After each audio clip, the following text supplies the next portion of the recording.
जय भोलेनाथ। प्रेरक कथा। शिव के साथ ये 4 चीजें जरूर दिखेंगी। भगवान शिव का ध्यान करने मात्र से मन में जो एक छवि उभरती है वो एक बैरागी पुरुष की है। इनके एक हाथ में त्रिशूल, दूसरे हाथ में डमरू, गले में सर्पमाला, सिर पर त्रिपुंड चंदन लगा हुआ है। आप दुनिया में कहीं भी जाइए, आपको शिवालय में शिव के साथ ये 4 चीजें जरूर दिखेंगी।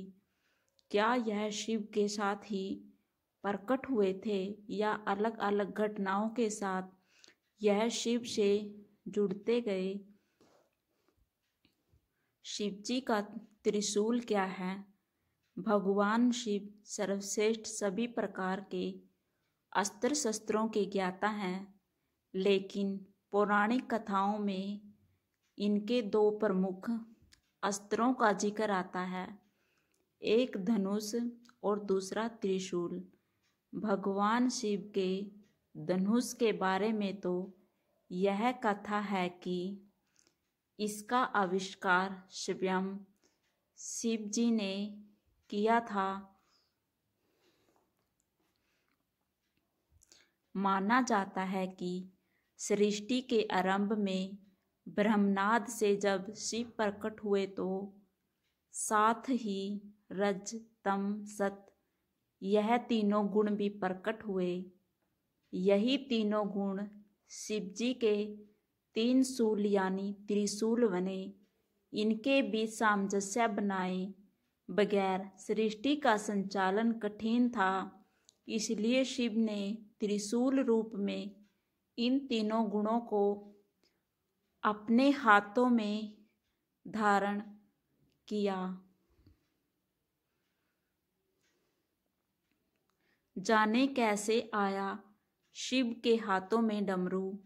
भगवान शिव के हाथों में डमरू आने की कहानी बड़ी ही रोचक है।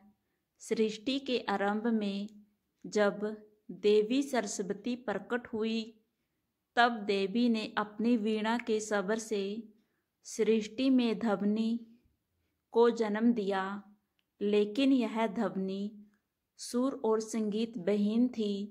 उस समय भगवान शिव ने नृत्य करते हुए 14 बार डमरू बजाए और इस ध्वनि से व्याकरण और संगीत के धंध ताल का जन्म हुआ।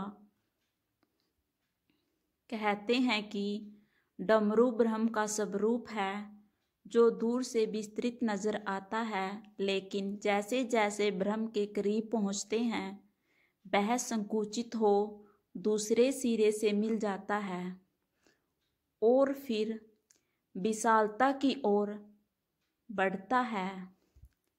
सृष्टि में संतुलन के लिए इसे भी भगवान शिव अपने साथ लेकर प्रकट हुए थे। शिव के गले में विषधर नाग कहाँ से आया? भगवान शिव के साथ हमेशा नाग होता है। इस नाग का नाम बासुकी। इस नाग के बारे में पुराणों में बताया गया है कि यह नागों के राजा हैं और नागलोक पर इनका शासन है। सागर मंथन के समय इन्होंने रस्सी का काम किया था जिससे सागर को मंथा गया था। कहते हैं कि बासुकी नाग शिव के परम भक्त थे। इनकी भक्ति से प्रसन्न होकर शिव जी ने इन्हें नागलोक का राजा बना दिया और साथ ही अपने गले में आभूषण की भांति लिपटे रहने का वरदान दिया।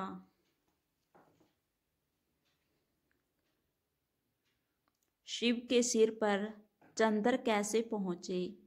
शिव पुराण के अनुसार चंद्रमा का विवाह दक्ष प्रजापति की 27 कन्याओं से हुआ था। यह कन्याएं 27 नक्षत्र हैं। इनमें चंद्रमा रोहिणी से विशेष स्नेह करते थे। इसकी शिकायत जब अन्य कन्याओं ने दक्ष से की तो दक्ष ने चंद्रमा को श्रेय होने का श्राप दे दिया।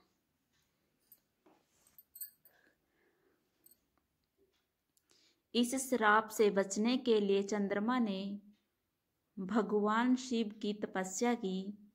चंद्रमा की तपस्या से प्रसन्न होकर शिव जी ने चंद्रमा के प्राण बचाए और उन्हें अपने शीश पर स्थान दिया।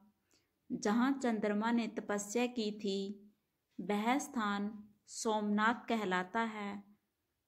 मान्यता है कि दक्ष के श्राप से ही चंद्रमा घटता बढ़ता रहता है। जय भोलेनाथ।